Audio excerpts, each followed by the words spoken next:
Yo. Welcome into the ChrisBeCappinn Show, man. Today is October the 29th. There are about 1 million games on the board in the NBA for today. So we'll go through about 5 or 6 of them, give you guys some thoughts on what it is that I would bet. So with no further ado, let's jump into it. We always start the show off by recapping yesterday. Yesterday was a little bit of a step back for me. Just one play that I made, which was the over between the Kings and the Oklahoma City Thunder. We talked about it, over 227.5 on the show yesterday. Ended up being a loser. Third quarter, no team could really score. Fourth quarter, no team could really score. They both shot the ball pretty terrible from 3. So see if I can do a little bit better here today. Not a good showing yesterday for myself. So need to do a little bit better, man. Hopefully you guys made some money.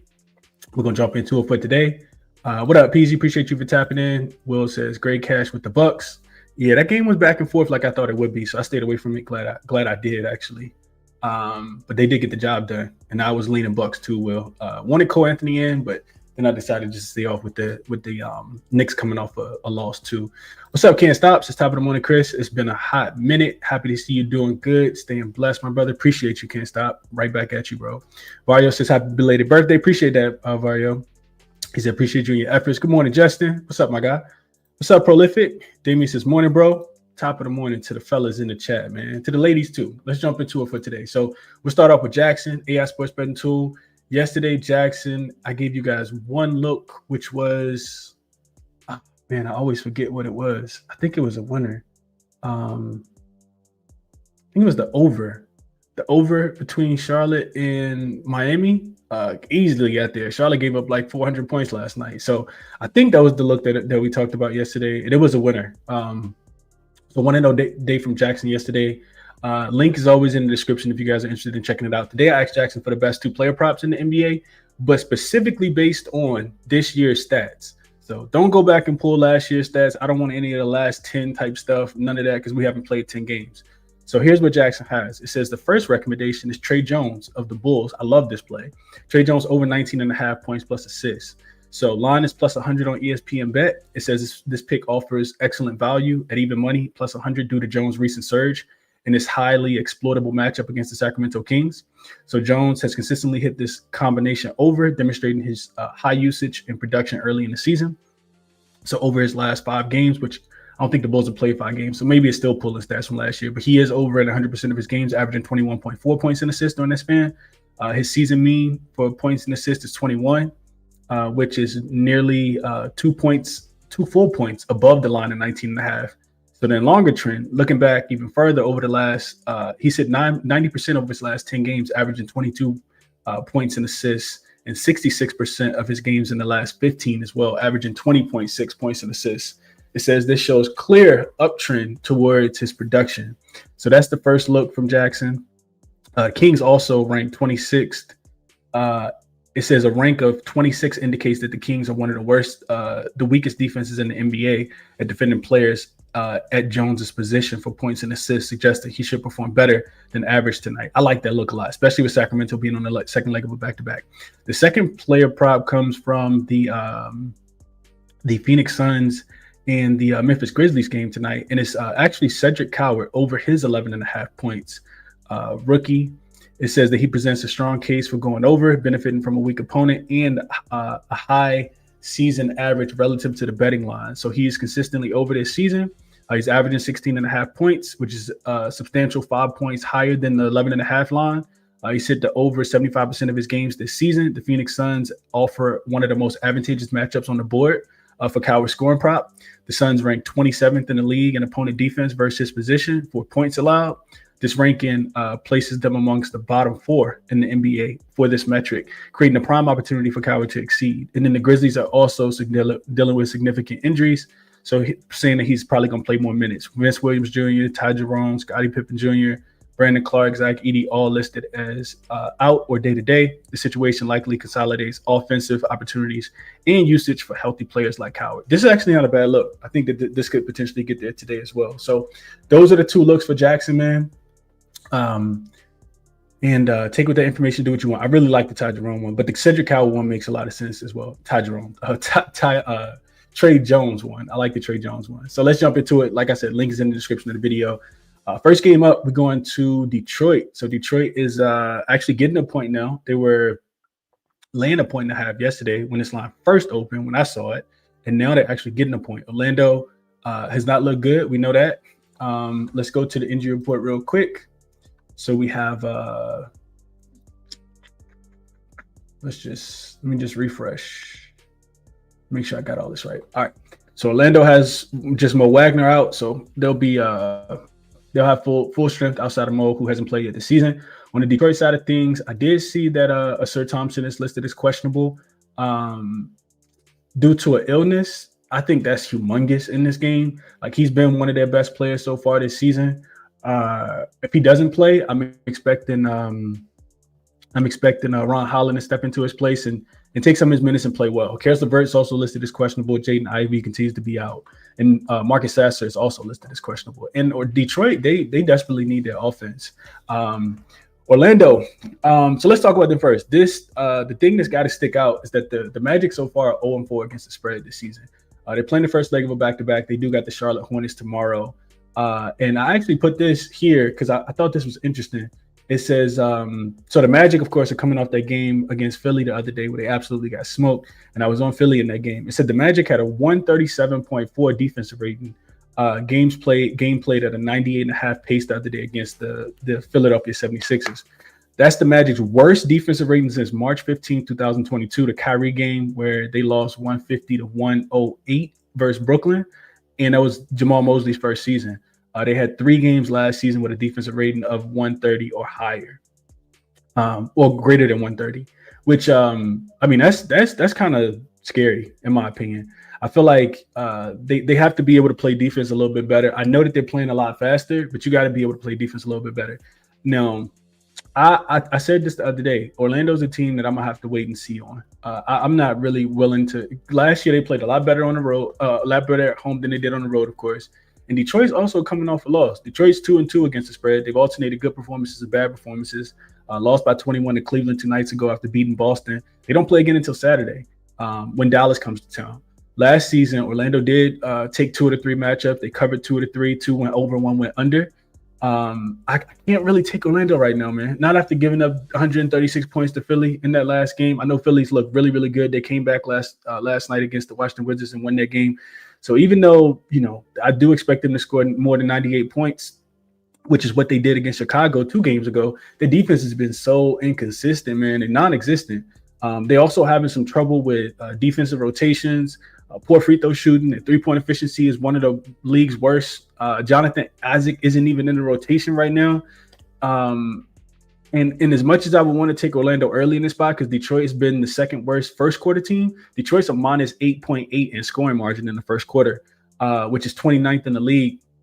I still think that, Orlando's hasn't been good out the shoot either. I took Orlando first half the other day. They just don't play a lot of defense. And I just think that Detroit at home as a dog, coming off a loss, having more rest after the game. I guess if I had to play, that would be the way that I would play. I would also be looking towards some K props. I think K had a bad game in the game against Cleveland the other day. And we see Orlando can't guard guards. Like every guard that they play against. Josh Giddey the other day, we just saw what VJ Edgecombe did. We saw what Tyrese Maxey did. Both of them damn near dropping 40 the other day. So that's the way that I would look. I would be looking towards Detroit probably in this game. Let's see what you guys are thinking here. And we'll keep it moving. Rose said, let's go, Chris. Heat -6. Glad you hit that. Appreciate you, Justin. What up, Watson? What up, Jay? Appreciate you for tapping in. Says, what a sweat with Philly, man. We cashed my only play. I'm glad you cashed that yesterday. I should have played the team total over. Real quick, I didn't realize this. And for people in the DMV area, you probably have realized this. There's been so much basketball on. I really have not, really tuned into the Wizards games. But I love watching the Wizards game. I love Chris Johnson or Jones or whatever his last name is. Drew Gooden's my guy. Like I like hearing them commentate the game. I didn't know that Monumental Sports or Momentum Sports, whatever it is, Monumental Sports Network, no longer had a contract with YouTube TV. So I don't even have access to the games anymore. I go to turn the game on last night and it's like $19.99 a month to watch the Wizards play. I'm like, oh no way, the Wizards could have to pay me $20 a month to watch them play. So I couldn't even watch the game last night. Only game I couldn't watch. I got Peacock, I got YouTube TV, I got Amazon Prime, the NBA app. You could watch streaming games on there. I cannot watch the Wizards game. I'm not gonna be able to watch the Wizards play this season. That's gonna suck. They're gonna suck, but that's gonna suck because I actually want to see the young team play, man. All right, what else y'all saying about this game? Donovan Mitchell over 29 points. I want to take the Magic, bounce back spot for the Magic. I said that last game. What up, Bryant? Appreciate you for tapping in. Lost 900 on Magic against Philly. I'm not messing with. Yeah, I got to see it before I believe it, man. Bryant says I'm watching the injury report leading Detroit until the Magic show me something. I agree. Markel says pass. What up, J-Man? Knicks kill me on a little parlay full game. What up, Block D? Appreciate you, can't stop. Yesterday was my last time betting against Giannis until further notice. PZ says he'll just play Franz over his 21.5. You missed a good game. One BJ Cook, BJ started cooking. Maxi versus best court. Yeah, I mean, they look good, man. They look good. I see Maxi went crazy. I was able to follow the game. I just wasn't able to watch it.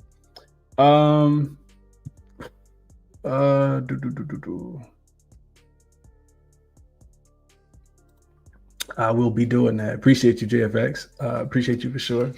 Appreciate all the happy belated birthdays too, man. Just so crazy, my throat started hurting yesterday, which is why I got a little honey lemon water this morning. Hendry says, I can catch these on my way to work, then keep my eye on the injury report. You're doing God's work, Chris. Appreciate you, Hendry. All right, let's keep moving. Too much time on this game. All right, next one is the Cavs and the Celtics. Celtics are getting 4 at the crib. When I woke up this morning, I saw 3.5, a juice 3.5 still out there as well. So we go to injury report first. We got Sam Merrill listed as out. I think he is out. Yeah, he is out is what I wrote in my notes yesterday. Just double check. Yeah, Sam Merrill's out. No Darius Garland, no Max Strus. Jaylen Brown probable. Jason Tatum is out. So Boston will be pretty healthy. So the Celtics finally got a cover. That was interesting.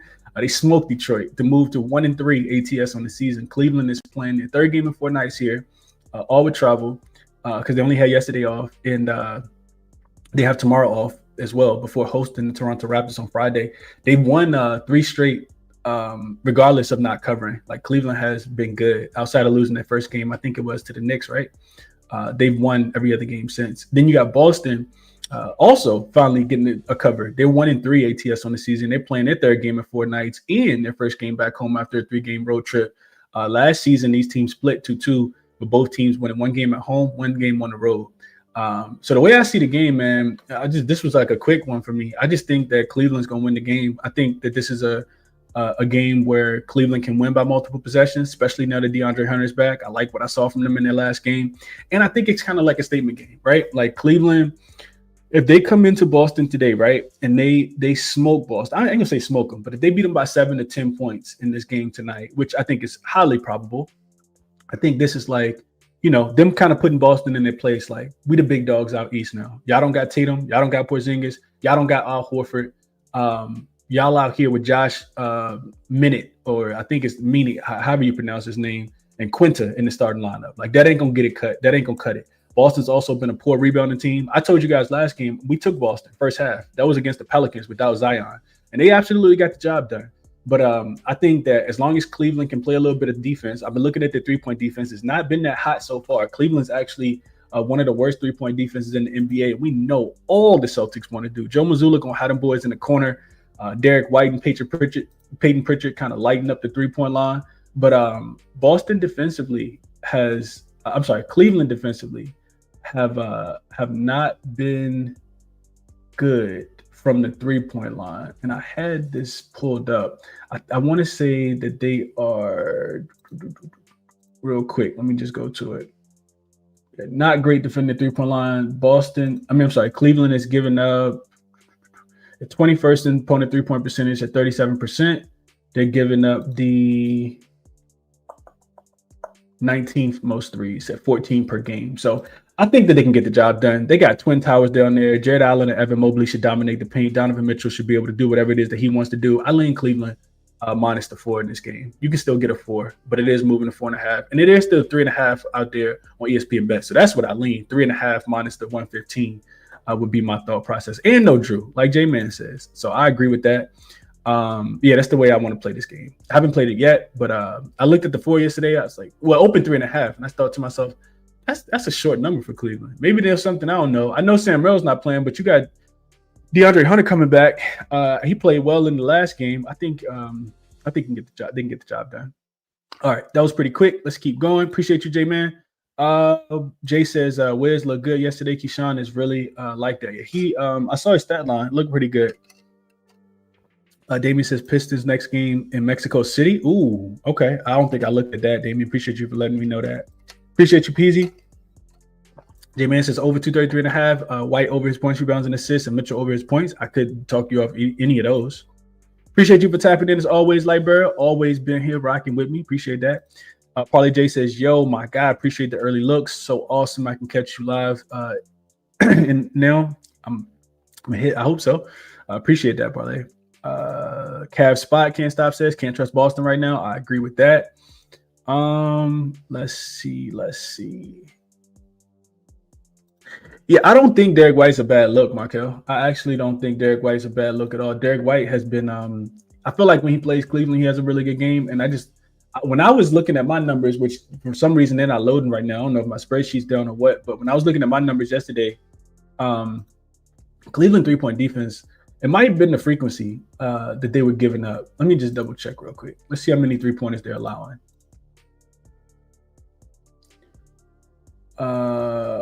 18th, so they're allowing 38 per game right now. Boston, I know they want to shoot 1 million threes. We all know this. We know this. Yeah, I like it. Pharrell says he likes it. Dom says he played it as well. Enjoy your B-Day, Chris. The older we get, the more folks we lose doing the way we should make off. Yeah, no, absolutely. That's a fact. Appreciate you, Dom. My birthday was yesterday, though, but yeah, appreciate you. Damien says Cavs minus 3.5 look good. Pretty short. Yeah, I agree. Give me the Cavs here. Brian says, yeah, they should win this game, man. Send a message to the Celtics. All right, next game up, we got the Atlanta Hawks. They will be in Brooklyn tonight. Line open 7.5. Looks like it's still about 7.5. There are mostly 8s though. 237.5 is the total. It has come up from 235.5. It looks like.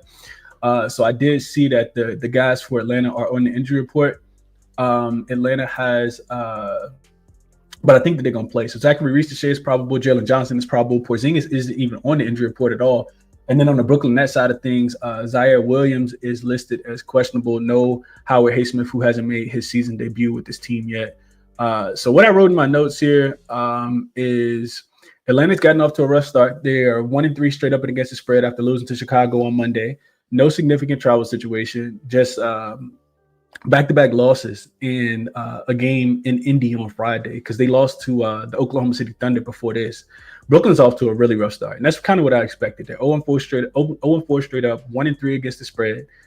Somehow they found the way. The Brooklyn Nets, when we look at this from a head-to-head perspective, which I'm not taking too much into consideration, these teams have had a lot of turnover since last season and since the last couple seasons. But Brooklyn has somehow found a way to cover 8 of the 9 last games when these teams have matched up. Last season, they actually won at home versus Atlanta by 8 as a 6.5-point favorite. Brooklyn is returning home off a 2-game road trip where they lost both by double digits to the Brooklyn Nets and the San Antonio Spurs. They're off until Sunday after this game, so they can pretty much go all out in this spot with no game coming up. 2 ways I look in this game. First one is Trae Young over his 10.5 assists. I'm just not seeing a reason not to. Brooklyn has been playing super fast so far this season. Real quick, I want to get you guys those numbers because I didn't write it down. But Brooklyn's playing super fast and no defense. And that's exactly what you're looking for when you're looking for somebody assist to go over. So Brooklyn actually not playing that fast. They're 23rd in pace. I feel like they were playing faster. Atlanta typically pace them up. Atlanta also just terrible defensively. Atlanta's playing at the 12th fastest pace. Okay, so my numbers are actually up now. Atlanta, let's see, in Brooklyn. Brooklyn's also the worst 3-point defense right now. 46.2% is what they're allowing teams to shoot. Atlanta is, in my opinion, going to be chucking them. Atlanta's also second in corner three frequency and 11th in accuracy. So Atlanta's shooting the 3-point shot really well. That's troublesome if you like the Brooklyn Nets, because Brooklyn is allowing teams to shoot 51.1% from the corner three, which is 25th in the NBA right now. Brooklyn's also the worst above the break three defense as well. So Atlanta should be able to get hot. I see points in this game. Brooklyn's been offense hasn't really no defense. Atlanta's defense has actually looked really, really bad. They have not taken the step up that I thought that they would with bringing in Nickeil Alexander-Walker. They're 27th in defensive rating right now through the first few games. So Trae Young over his 10.5 assists. I think looking back, just real quick, looking back at Trae Young last game, he I think he had 19 assists against the Chicago Bulls. In my opinion, the Bulls defense is better than the Brooklyn Nets. So if we look at his assists, it's 10.5. I wouldn't even be scared away. I know he finished with 10 against OKC, but he had 17 against Chicago here. We look at the head-to-head matchup. Boom. These two games came last season, and then this one was 2 years ago. Well, no, this one actually came last year too. So these are the last three games last season, 12, 12, and 12. So Trae Young to get 12 assists in this game is what you would need, because the 10.5 is a little juiced. I think it's like minus 130. You see minus 135 right here. That's the way I would be looking to play Trae Young. And you can see right here, the Brooklyn Nets are allowing more assists than any other team in the NBA. I like Trae over his assists. Probably just a full game over in this spot as well. I'm not laying points with Atlanta on the road, though. They're gonna have to show me.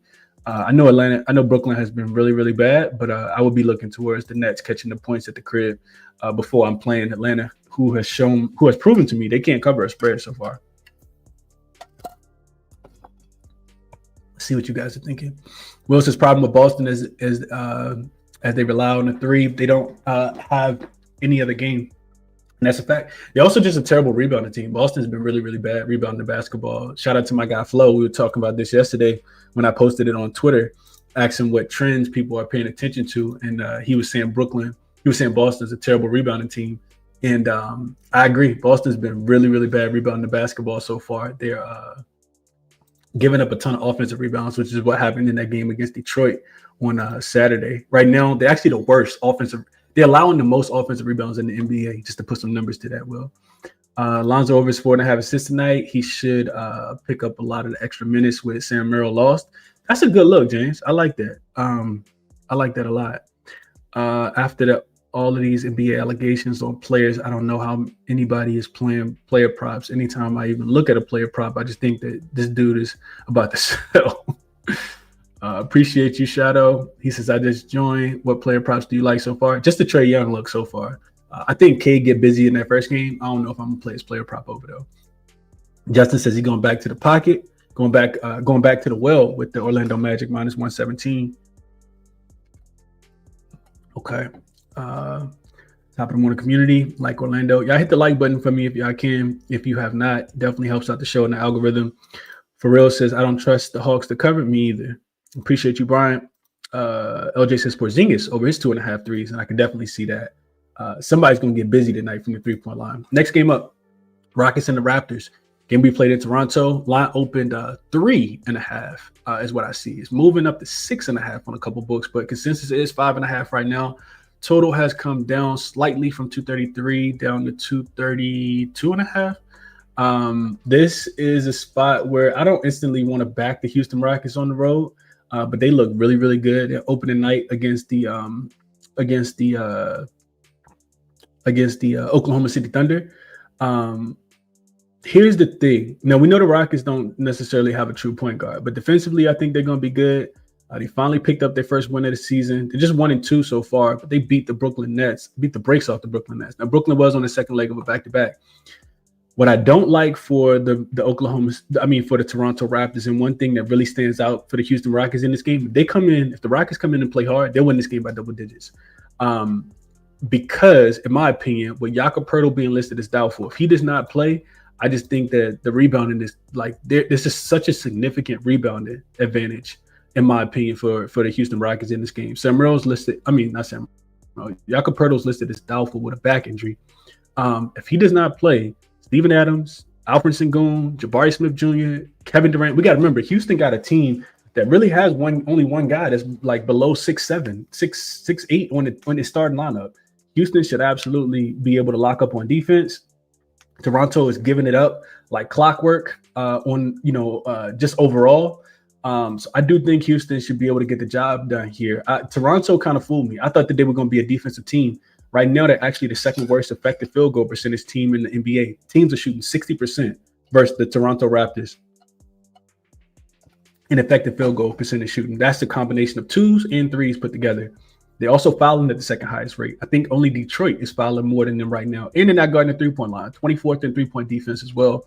I know that they might be fired up because, they're coming up back-to-back losses, but defensively, I can't trust them right now. So I do think Houston will be able to score. Houston should be able to dominate the boards, in my opinion, if Jakob Poeltl doesn't play. Houston does have Boston up next. Of course, that's Joe Mazzulla team. Joe Mazzulla going back to Boston, but that's not until Saturday. Toronto just 1-3 against the spread so far after dropping back-to-back games, not covering either of them to Dallas and San Antonio. They also didn't cover to Milwaukee when they were at home. That was a game I liked them in. And they're playing 3rd and 4, and they play Cleveland on Friday as well. Houston did beat Toronto last season, but Toronto did cover both of the spreads. So just some things to kind of take into consideration. These are completely two totally different teams. That's my thought process on the game. Let's see what you guys are thinking about this one. We'll keep it moving. LJ says Rockets first quarter on the road. Couldn't talk you off. Boogie says, good morning, Chris. Thank you for continued knowledge feeding the people. Appreciate you, Boogie. Appreciate that for sure. Chosen One says Rockets smack them. Raptors don't have no shooters. I actually think Brandon Ingram's not too terrible of a shooter. Quickly can get high. RJ, they're inconsistent, if that's what you mean. I kind of agree with that. J-Man says under 232. He says been over 232, one of the last 7 in the head-to-head matchup. I couldn't talk you over under here. Well, what I don't like is the Houston Rockets defense. Toronto Raptors defense. Houston has been solid defensively. 14th, so they're middle of the pack. They're giving it up. Let's see real quick. Toronto. So Toronto is taking a lot of shots at the rim. They're 11th in rim frequency, and they are 3rd in paint frequency. So they're not shooting the ball from the three-point line. You're right. They're not shooting the ball from the three-point line. They're actually 16th in three-point shooting, 5th and above the break three accuracy, though. But they're not shooting a bunch of corner threes. They're not shooting above the bunch of break threes, and they're actually shooting the second fewest threes overall. So that is Toronto Raptors in a nutshell on the offensive end. They're also not getting a lot of offensive rebounds, and they're not shooting a ton of free throws either. They're 20th in that ranking. So, yeah, take with that information, do what you want. Can't Stop says, love the Rockets here to keep it rolling in the win column. I agree with that. Justin says, looking at the Cavs over 233 for the last 6 meetings have gone over. Cavs 5-1 last 6 ATS against the Celtics. I like it. Vargas is ready for Chris Ski and Cal combo. Yeah, we're going to have to figure out when to do that because I can't be up at midnight to do Cal's show. But I do want to do a show with those guys. I miss doing shows with them from last season. All right, let's keep it moving. Next up, Kings and the Bulls. This game is Kings getting 5 on the road. And I knew when I was looking at the game yesterday, I said, this is going to be scary because I don't really want to lay points with Chicago. Chicago has been in these games all season where they haven't really been laying points. Chicago has not really laid a lot of points this season. They've been a dog in pretty much every game. This is the first time they're going to be favorites all season. They've been a dog every single game, and they've covered every single game. We start with the injury report, and, of course, Sacramento can submit late because they played last night. They'll be traveling into this game from OKC, of course. No Keegan Murray, we know that for sure. And on the Chicago side of things, they'll be pretty healthy. Zach Collins is listed as out. No Kobe White, of course. Sacramento did cover last night, so they're 1-2-1 ATS so far. I would think, like, initially when I was thinking about this game yesterday, I was like, oh, Sacramento won't care about this game. It's a non-conference game. They're on the second leg of a back-to-back. They don't care about this game. But then I thought about it. DeRozan and Zach LaVine are both back in Chicago. This is 3rd and 4 for Sacramento, too. Man, Chicago's look really, really good. They're one of the only unbeaten teams so far this season. Also 3-0 against the spread, but as I mentioned, they've been a dog in every single one of those games. They did split last season. Both road teams actually winning, but Chicago covered both games. I think Chicago should be able to score in this game. I know Sacramento played a little bit of defense yesterday. I think on the second leg of the back, Chicago should be able to score. I know their team total is going to be extremely high. We haven't seen them perform as a favorite So we have no data to kind of go off of. If Chicago's catching points, I love them.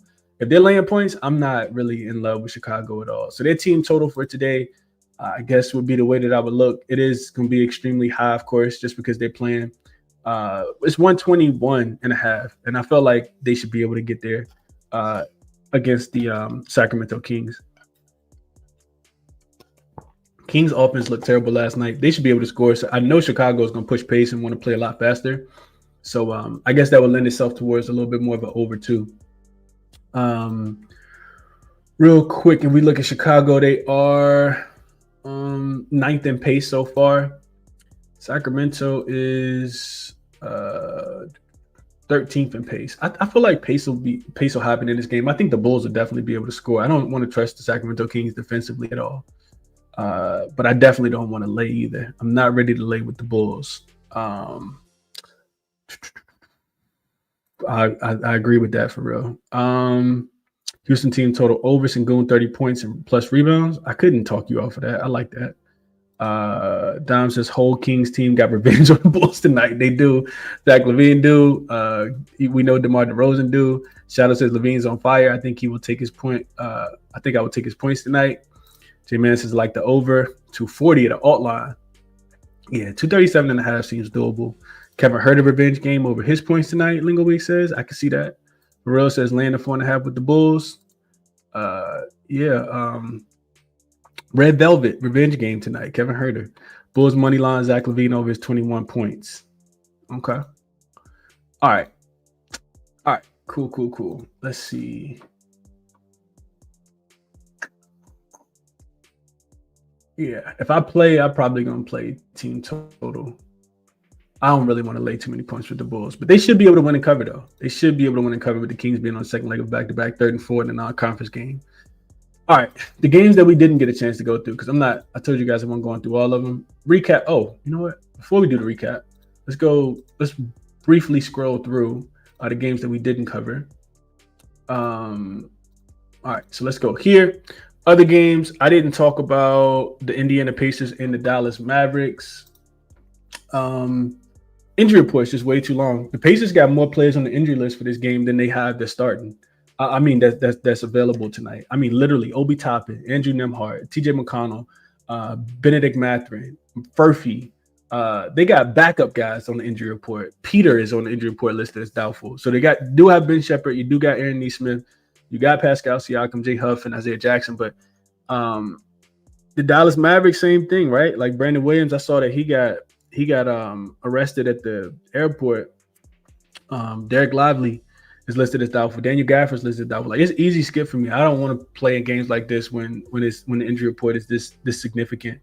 And I also really don't want to lay points with Dallas right now, being that they don't have a true point guard. So Pacers, ugly dog for today. I think it will be difficult for both teams to score points. So probably look towards the under at 228. I'm not sure how either one of these teams really going to score. We'll see.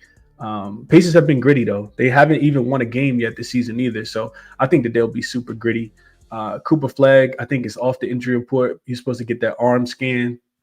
That's my thought process on that game. I'm not really looking too deeply into it, honestly. Not going to be a game that I probably play, especially without knowing the injury report. Next game up, Portland and Utah. Another game that I didn't look too deeply into. Let's start with the injury report. So Portland has Matisse Thybulle listed as questionable. No Scoot Henderson. Robert Williams is out. Utah has Nurkic listed as questionable.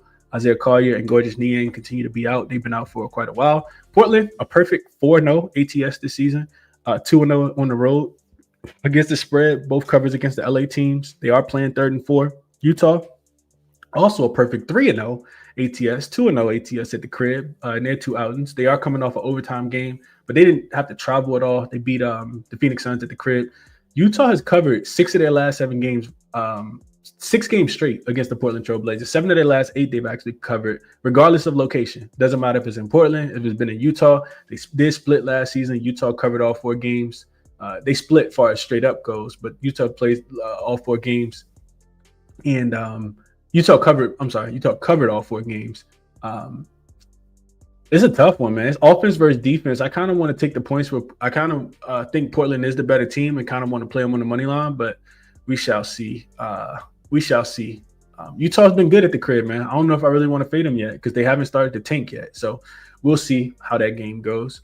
Next game is the Nuggets and the Pelicans. Zion is listed as questionable. He took Monday off after having the whole weekend off as well.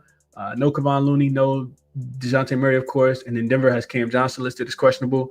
Denver's laying 12. Numbers going up to 13. Well, laying 12.5, going up to 13. Like, I think Denver's offense has been so good this season. What I wrote in my notes was they're 2-1 straight up and against the spread with their only straight up and ATS loss coming against the Golden State Warriors. And the Warriors looked really good last night again. They play again on Friday. Denver does. And Denver scored 127 or better in all 3 games so far. The Pelicans don't have – who's stopping Jokic? Like, I think Denver can run away with this game. I think their team total is absolutely in play for this game as well. Jamal Murray looks like he's going to the All-Star game this year. Like, they look really, really good. Denver feels like they got a point to prove. So I would be laying the points with Denver, even with this number being this big. I think they can win this game by 20 points, especially if Zion doesn't play, with them being on the road in this environment as well. So that's my thought process on that game. Lakers and the Timberwolves, man. Lakers injury report probably almost just as long as the Pacers. Jackson Hayes questionable, Marcus Smart questionable, no Luka, no Braun, Maxi Kleber out, Gabe Vincent is out, going to be out for a while. Lakers also playing third game in 4 nights after losing to Toronto by 14 at home on Monday. And then Minnesota is a whopping 0-4 against the spread so far this season. They lost 2 of their 3 games, with their only win coming against a depleted Indiana team. They will be without Anthony Edwards, of course. And this ends a 3-game homestand for them. They're looking for quick revenge. They lost by 18 as a 1.5-point favorite on Friday to my same Laker team. I guess they're the right side. I guess I guess they're gonna have to do it with defense. The Lakers have a B team out here. I'm not even sure who's gonna be the secondary ball handler after Austin Reeves. Jake LaRavia is more of a shooting guard in my opinion. So, and I don't want to see Bronny out there either. So, I guess I would be looking towards Minnesota to get their quick revenge. The line is up from 6.5 up to 7. I do see some 7.5s popping up as well. So that's that game. Last one is Phoenix and Memphis. Line open with Phoenix laying 1. It's since flipped to Memphis laying 1.5.